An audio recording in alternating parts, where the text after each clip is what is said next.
Che, Mari, acá encontré un artículo en la Vogue de España. Vogue, qué top. Vogue. Sí, que dice 7 looks que sacarán a la pija que llevas dentro.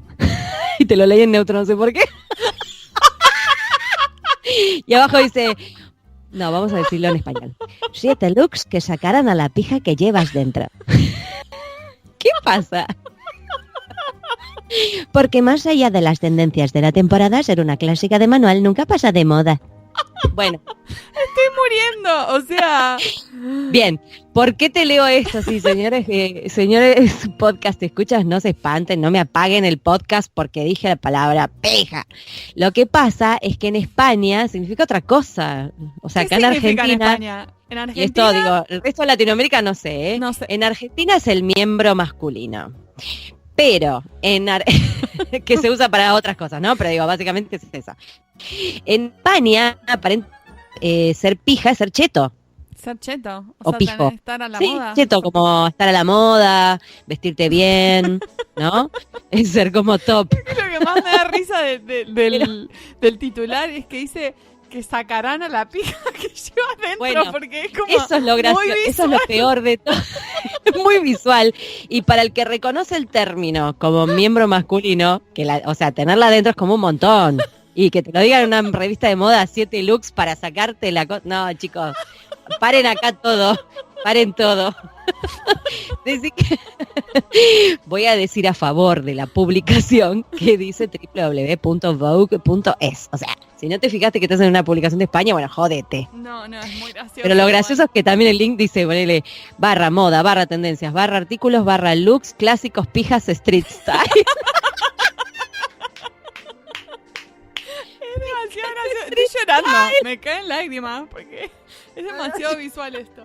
Morí de risa cuando lo vi. Y acá, señoras y señores, uno diría, le falta localización al artículo, sí, probablemente para publicar en América Latina. No sé el resto de América Latina, me encantaría abrir una encuesta de, digo, ¿qué le genera esto a alguien en México, a alguien en Colombia, a alguien en Chile, en Perú? Porque no se debe decir todo igual. Esto claro. Es muy de acá, no sé, calculo que en Uruguay suponete si se entiende, pero el resto, la verdad que si alguno me quiere colaborar y me quiere decir...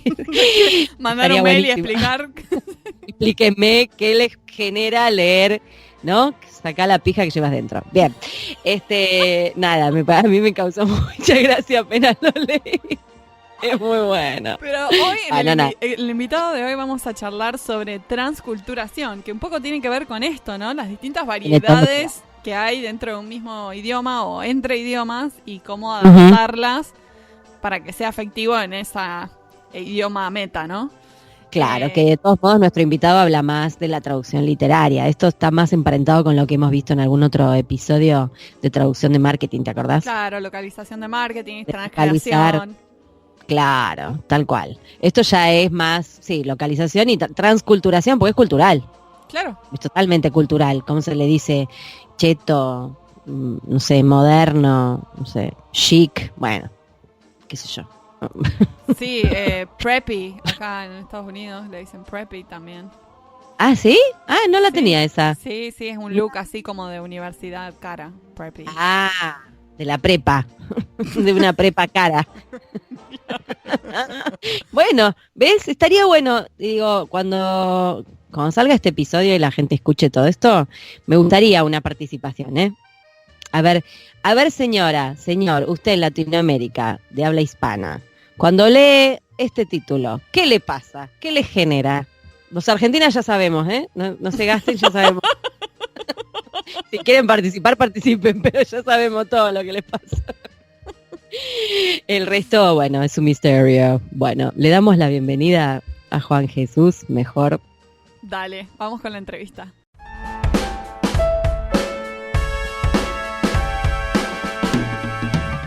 Hoy tenemos el agrado de entrevistar a Juan Jesús Zaro Vera. Él es doctor en Filología Inglesa por la Universidad de Granada, becario Fulbright y máster en Enseñanza de Inglés como lengua extranjera y de la New York University, y es catedrático en el Departamento de Traducción e Interpretación de la Universidad de Málaga desde 2008. Anteriormente fue profesor titular en la misma universidad desde 1993. Ha impartido cursos y conferencias en muchas universidades de todo el mundo. Juan Jesús tiene muchísimas publicaciones como investigador, como editor, como traductor y mucho sobre la traducción misma. Así que es un placer para nosotras tenerte aquí con nosotros en Pantuflas. Un placer para mí también. Bienvenido, Juan Jesús. ¿Vos sos de los que trabaja en pantuflas o no? ¿O te calzas para trabajar? No, yo trabajo en pantuflas, sí. Excelente, ya está, listo. Podemos dar comienzo. Sos de los nuestros. Tengo que confesar que yo me puse las ojotas porque está haciendo un poco de calor en Buenos Aires, pero bueno. Nada, es una alternativa, se puede decir. No vamos a hacer otro podcast que diga ojotas. No. Ojotas es válido. Sí. Bien, me gustaría comenzar leyendo un extracto de algo que dijiste en una entrevista. Te estuvimos investigando. Comillas. Yo creo que mantener el alma del texto que se traduce es el resultado de un compromiso entre el respeto al texto que estás traduciendo y la legibilidad de ese texto en la lengua a la que traduces. Requiere una lectura muy atenta por parte del traductor y, por otro lado, otro tipo de conocimientos de tu lengua materna y de la traducción y de las posibilidades que tienes como escritor, puesto que eso es lo que en realidad es un traductor literario. Hermoso, me encantó. ¿Cómo ves el mercado de la traducción literaria en la actualidad? Contanos un poco tu visión. Bueno, vamos a ver. Tenéis que tener en cuenta una cosa, que yo creo que conozco bien Argentina.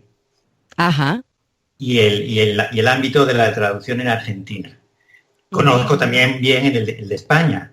Entonces, creo que hay diferencias entre los países hispanohablantes en ese sentido. Yo la última vez que estuve en Argentina, que fue en septiembre, en las jornadas que hubo en Buenos Aires,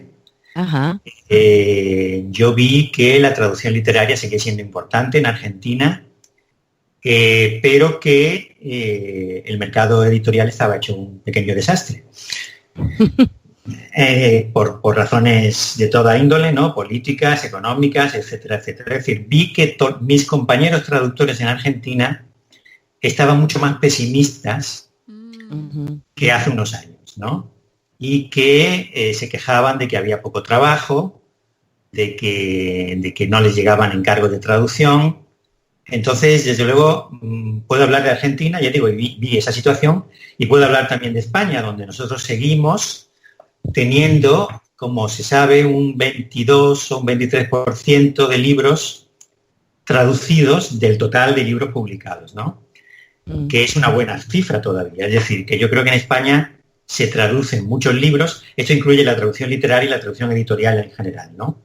Pero se traduce mucho, hay sectores que están expandiéndose muy bien, como podría ser el de la literatura infantil y juvenil, pero con unas cifras increíbles.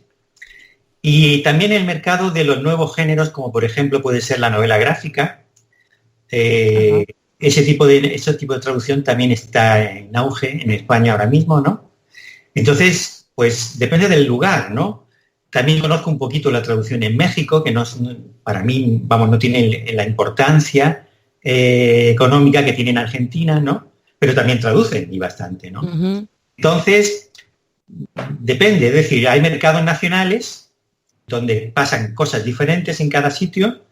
Y yo no creo que se pueda hablar después de una traducción al español, a no ser que se hable de otra cosa. Claro. Depende del sitio. Eso es lo que yo puedo decir. Pero en lo referente a España, yo no lo veo tan mal. Si seguimos con estos porcentajes de traducciones, vamos a tener trabajo, se va a seguir traduciendo al mismo ritmo que hasta ahora. Y bueno, la situación argentina ya no me atrevo a decir más, porque claro, eso deberían decirlo desde allí. Sí, por supuesto. No lo conozco. Pero por lo que vos viste, aparentemente estaría como más saludable el mercado en España que acá. Sí. Estaría, ahora mismo sí. Hace años, todos mis amigos traductores en Argentina traducían mucho. Pero eso parece que ha cambiado, que ha menguado mucho, ¿no? A partir del nuevo gobierno argentino, etcétera, etcétera, las cosas han cambiado. No solamente la traducción, sino posiblemente más productos culturales. Sí. Pero eso ya no lo sé. Eso ya es cuestión de que lo diga alguien que conozca mejor que yo el tema. Vamos a tener que investigar más por estos pagos, digamos. Sí. Juan Jesús, hemos visto que has escrito acerca de la traducción de Shakespeare en América, de lengua española, entre la tradición y la transculturación. Sí. ¿Nos contarías qué es la transculturación? Es la primera vez que habíamos visto esa palabra y nos gustaría saber también sobre el ensayo que escribiste sobre el tema. Sí, bueno, transculturación es una palabra muy sudamericana, pues se creó en Cuba hace muchos años y significa más o menos como apropiarse de un texto y acomodarlo a las exigencias de la cultura local.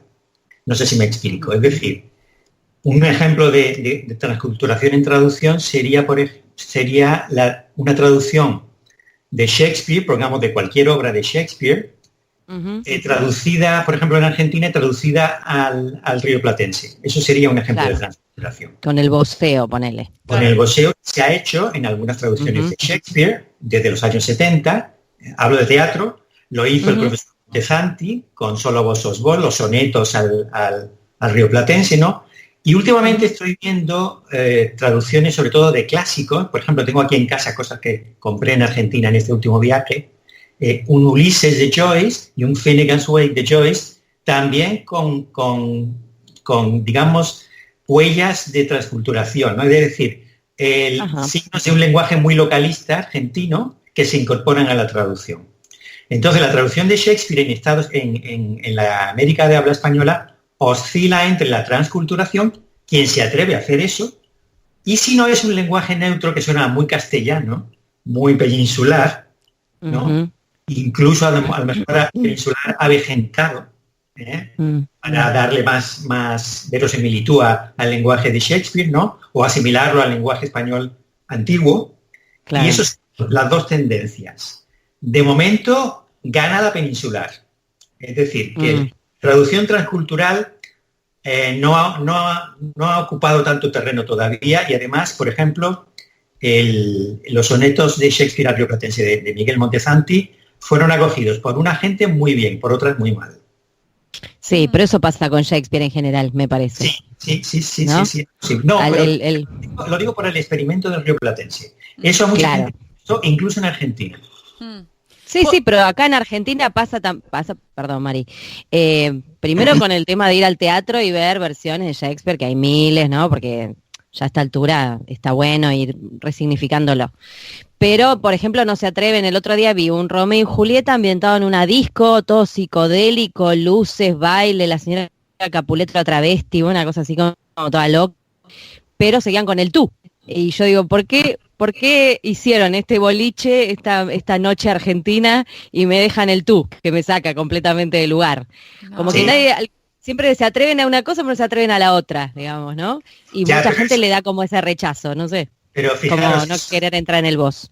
Desde el punto de vista de la investigación es muy, muy llamativo, muy interesante, ¿no? Es decir, ¿qué pesa más ahí a la hora de traducir o de montar un Romeo y Julieta? El texto de Shakespeare, y parece que el texto de Shakespeare hay que respetarlo, hay que... Sí, es como una virgen santa que no se le puede tocar. Eso, tal cual.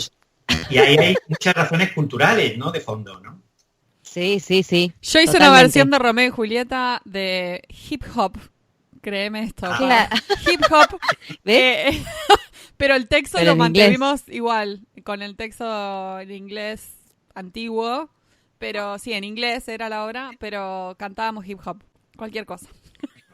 Pero sí, pero a mí me gusta eso. A mí me copa eso. Recordar que el Romeo y Julieta ese donde salía Leonardo DiCaprio, que transcurría en California, en Venice, hablaban como si estuvieran en la Inglaterra del 17, no tocaron nada. No tocaron el texto, claro, pero en ese caso que se mezclan las dos, digamos, que se mezclan esos estilos, donde vos le pones un estilo moderno, una apuesta moderna y qué sé yo, pero le mantenés exacto el texto, está todo bien.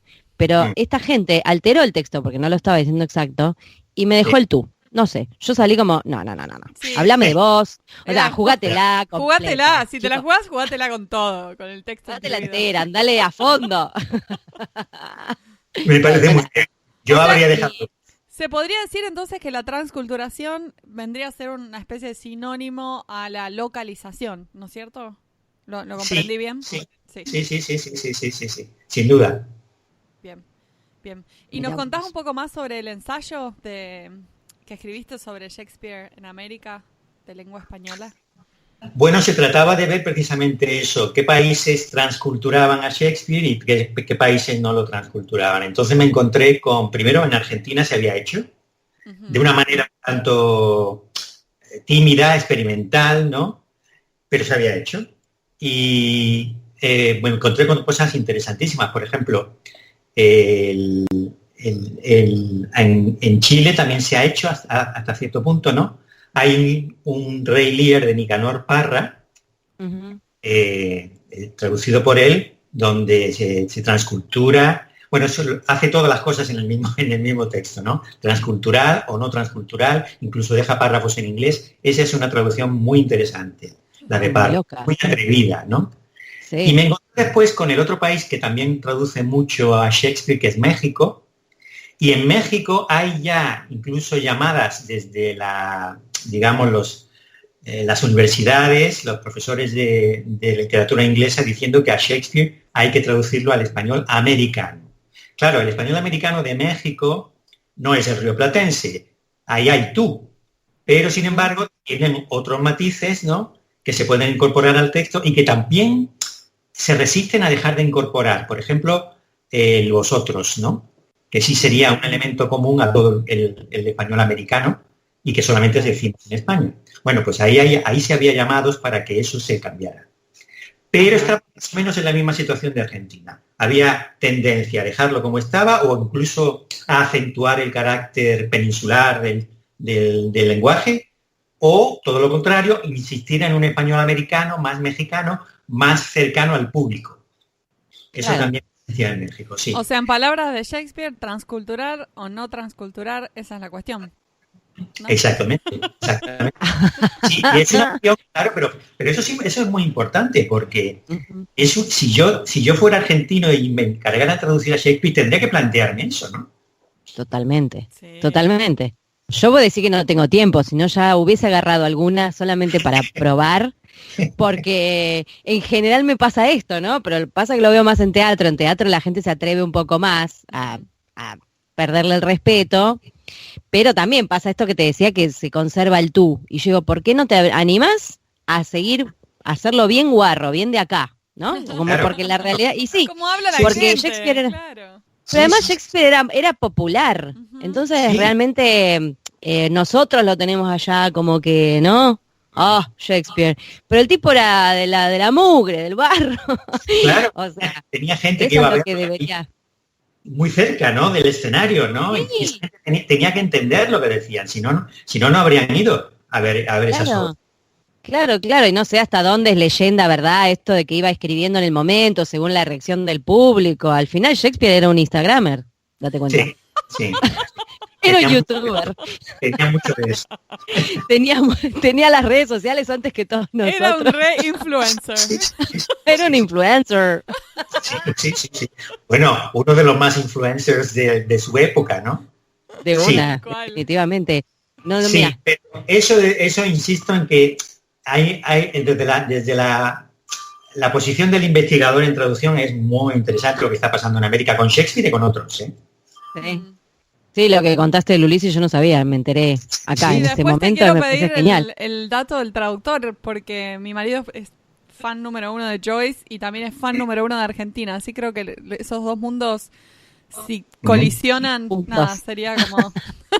le encantaría leer eso a él. Espérate que te puedo enseñar las cubiertas de los... Sí, ay, sí, claro. Acá, en exclusiva, en pantuflas. Tengo que conseguir esa edición porque... Sí. Sería como el mejor. Y ahora cuando venís, Mari, aprovecha y la buscás. Lo tengo que conseguir de una. No, me he equivocado en una cosa. El Ulises que yo tengo aquí es el que hizo en su momento Salas Subirats. ¿Os suena? Que sigue publicándolo y que sí también tiene rasgos locales, aunque no tantos, como la traducción de Marcelo Zavaloy, Finnegan's Wake. Esta es la que realmente yo consideraría más transcultural. Transcultural, ok. Perfecto. Bien. Gracias por el dato. Tenemos la recommendation para que Marina quede bien con su marido. Mira, en pantuflas da para todo. Regalo de Navidad. Volvamos a la senda del bien. Bueno, bien. Hoy en día los traductores de Latinoamérica, por lo menos, reciben encargos principalmente para traducir en un español neutro o en un español internacional, ¿no? Siguiendo con este tema. ¿Qué opinas de este tipo de variantes de español que son más bien inventadas, que quizás no se corresponden con la forma de hablar de nadie en realidad? ¿Verdad? Esa es una muy buena pregunta. También es un tema que me apasiona mucho, el del lenguaje neutro, que no existe, nunca es totalmente neutro. En las pelis. Bueno, es interesante ver que en la historia de la traducción en Argentina, todos los traductores importantes de los años 50, 60 del siglo pasado utilizaban ese español neutro o trataban de utilizarlo para llegar a todos los lectores del mundo hispanohablante. Y yo he dicho en público que eso en España no lo hacemos, porque es verdad. Es decir, aquí pensamos mucho en el español nuestro y no pensamos en que hay cosas de ese español que no se pueden entender en América. Claro. Y seguimos haciendo eso y seguimos, incluso, y lo puedo decir porque yo soy profesor en una universidad, seguimos enseñando a traducir a nuestros alumnos así. Uh-huh. Entonces, ahí realmente hay digamos, una diferencia, una brecha, si esa sería la palabra. ¿Por qué nosotros no intentamos traducir de una manera más, digamos, neutra? Uh-huh. La explicación podría ser que, claro, el español neutro queda muy bien en determinados textos y queda muy mal en otros. Uh-huh. Pierde fuerza, pierde verosimilitud, pierde todo el carácter que puede tener un diálogo en a lo mejor algún dialecto, ¿no? O un lecto profesional o juvenil o incluso geográfico, ¿no? Porque al ponerlo en español neutro se pierde muchísimo, ¿no? Cosa que de alguna manera se alivia si se utiliza un español más local, porque claro, se puede equiparar un lecto local con el lecto de la obra que estás traduciendo. Uh-huh. Pero llegamos entonces también a algo que me dijeron una vez en Argentina que también es cierto, ¿no? Y es que realmente, si yo estoy leyendo una película, ese fue el ejemplo que me pusieron, si yo estoy leyendo un libro, una novela que transcurre en Manhattan o en el Bronx, ¿no? Y están siguiendo a unos ladrones de color que han asaltado un banco, ¿no? Y ya esos ladrones van a hablar en un inglés, pues muy claro, ¿no? Etcétera. Si tú eso lo equiparas a un lecto español, por ejemplo, el mismo lecto que podrían decir ese tipo de gente en Madrid, ¿no? Uh-huh. Puede que resulte muy verosímil para nosotros, pero en América no. No. ¿Sí me entendéis? Claro. Eso es lo más local de lo local. Claro. Ver entonces a un ladrón del Bronx hablar como uno de Madrid, pues para un lector, sobre todo sudamericano, pues no se cree lo que está leyendo, ¿no? Claro. Llegas a perder, ¿no? la creencia de lo que estás leyendo, que es algo fundamental para aceptar una obra literaria. Si no te crees lo que estás leyendo, se interrumpe toda la comunicación. Entonces, ese es el peligro que hay. Y yo sé que todas las novelas que se leen en Argentina, traducidas desde España, pues tienen fragmentos de eso. Claro. Sí, está re bueno el ejemplo, eso es verdad. Aquí resultan más verosímiles, allí no resultan nada verosímiles. Pero claro, si traducimos a un español neutro, pues también hay una pérdida, ¿no? En cualquier caso. Entonces, claro, en todo caso pierden todos. Sí, bueno, pero es que la traducción en general, lamento decirlo, es una pérdida, siempre. Hablando en general, ¿no? Siempre se pierde algo en cualquier traducción. Entonces, no lo sé, ese es otro debate interesantísimo ahora mismo en la teoría de la traducción. ¿Qué es mejor? ¿Utilizar un registro neutro o utilizar otro local, ¿no? Pero con el problema de que otros hablantes de esa lengua no lo podrían entender. Ese es el debate, que no le veo solución, francamente. No, hay una cuestión económica que no te permite solucionarlo, porque en realidad si las editoriales o las distribuidoras de películas hicieran una versión para cada país, estaríamos todos contentos, pero ese trabajo no se va a hacer nunca por una cuestión de dinero. O sea, no. En un mundo ideal que no existe, sucedería. No es rentable. No, tal cual. Pero sería tan lo o más sea, eso, poder tenerlo localizado para cada dialecto, sería Claro, muy lo claro. más. seguramente alguien quedaría fuera igual, ¿eh? Seguro. Sí, Che, en mi seguramente. pueblo no hablamos así. Claro, no Pará. digo. Mismo en Argentina tenés acentos de todos los colores, imagínate.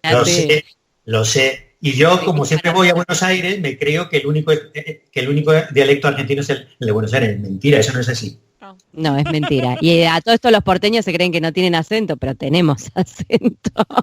Pasa que nosotros nos creemos que somos los neutros, pero no. Si vas por el resto de las provincias ni te explico. O sea, Ya, bueno, ya. Marina es de Santa Fe, así que Marina lo que pasa es que ahora ya está mezclada con inglés. Pero tenés acento. Bueno, pero Tu- también de se tu cree ciudad natal. la gente también se cree que en España el único español que se habla es el de Madrid, que es el que No, sale. claro. Claro. No, es así. Aquí No. hay muchos acentos. Yo, por ejemplo, mi cuñado, la hermana de mi marido vive en Uruguay. Es uruguaya, vino de muy chiquitita a Argentina y se volvió para Uruguay. Y está casada con un uruguayo, pero un uruguayo que está a 1 hora de Montevideo. Vos pensarías que habla como la gente de Montevideo. No.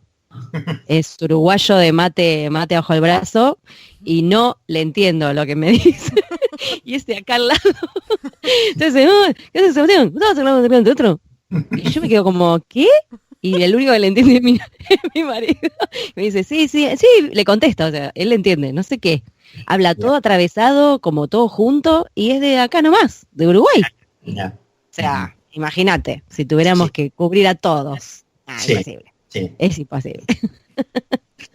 Juan Jesús, te hago otra pregunta que tiene que ver con, bueno, tu experiencia también como profesor y docente. ¿Qué desafíos encontrás en la formación de futuros traductores para el mercado laboral de esta era? Bueno, uno sería las nuevas tecnologías, sin duda. Que eso va a afectar prácticamente a todos los tipos de traducción, exceptuando quizás la traducción literaria. Ujú.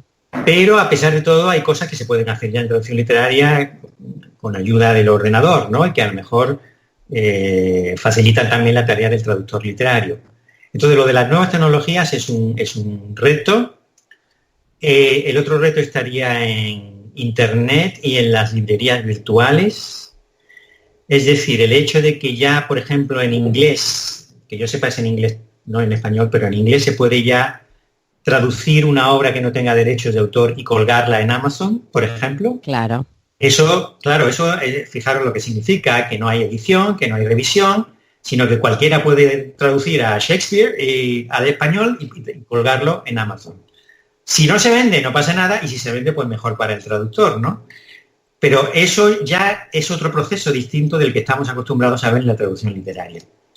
Y se está dando ya, por ejemplo, en la creación literaria. Aquí hay mucha gente en España que ha empezado publicando algo en Amazon y resulta que después eso se ha vendido tanto que lo han sacado en formato de libro.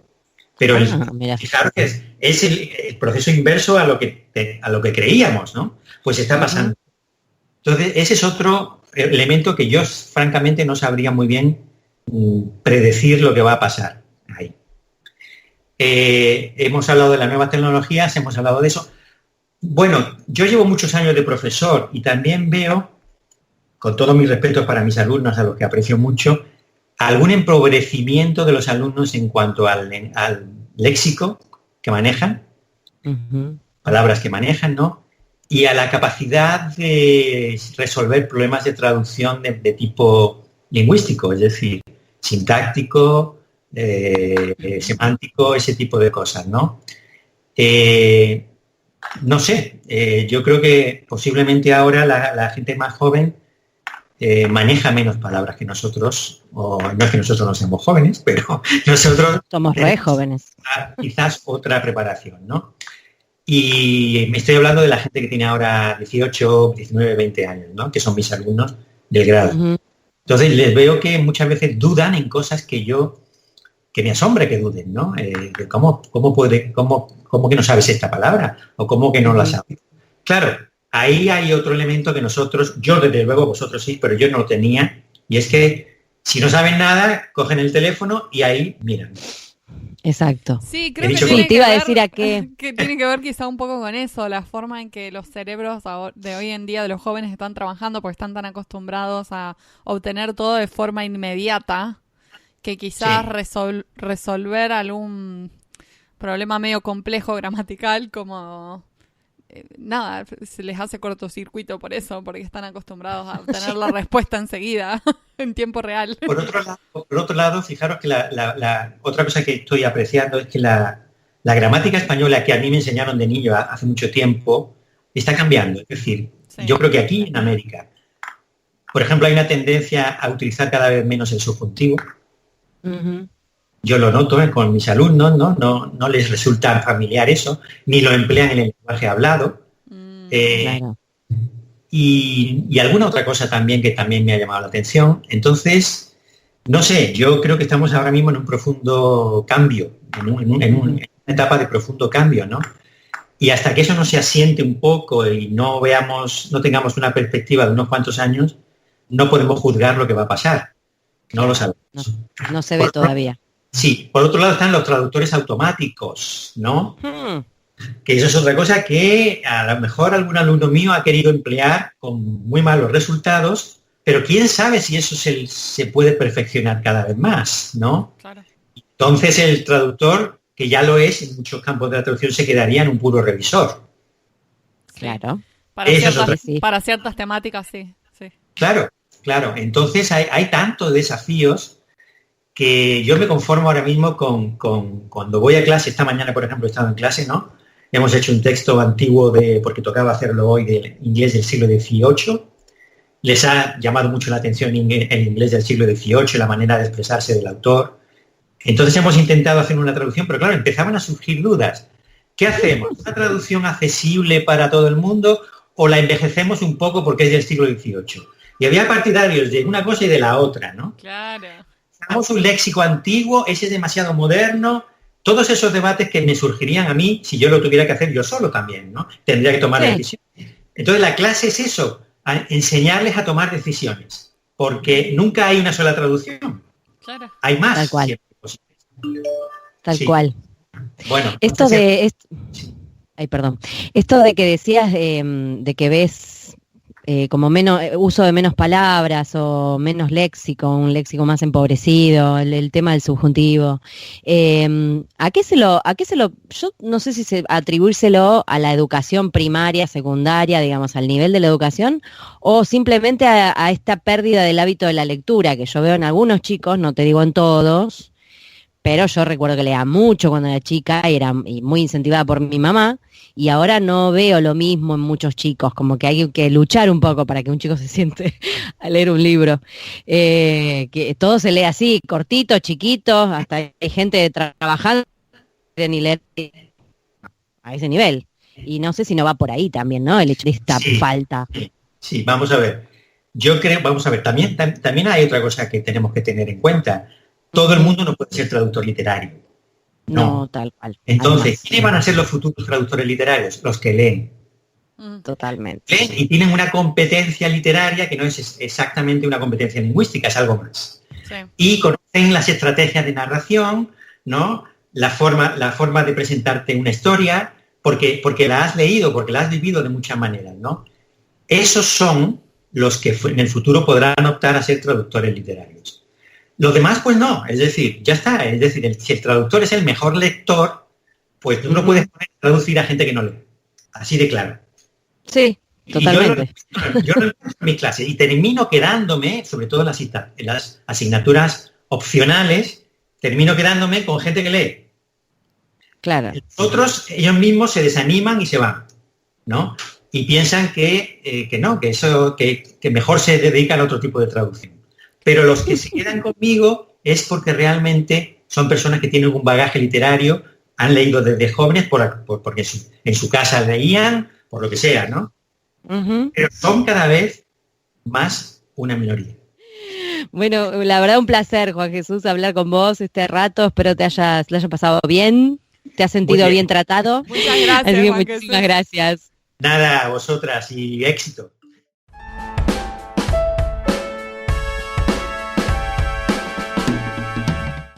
Este fue un nuevo episodio de En Pantuflas. Podés encontrarnos en la página en-delmediopantuflas.com y suscribirte para escuchar los nuevos episodios en Podcast Addict, Google Podcast y Spotify.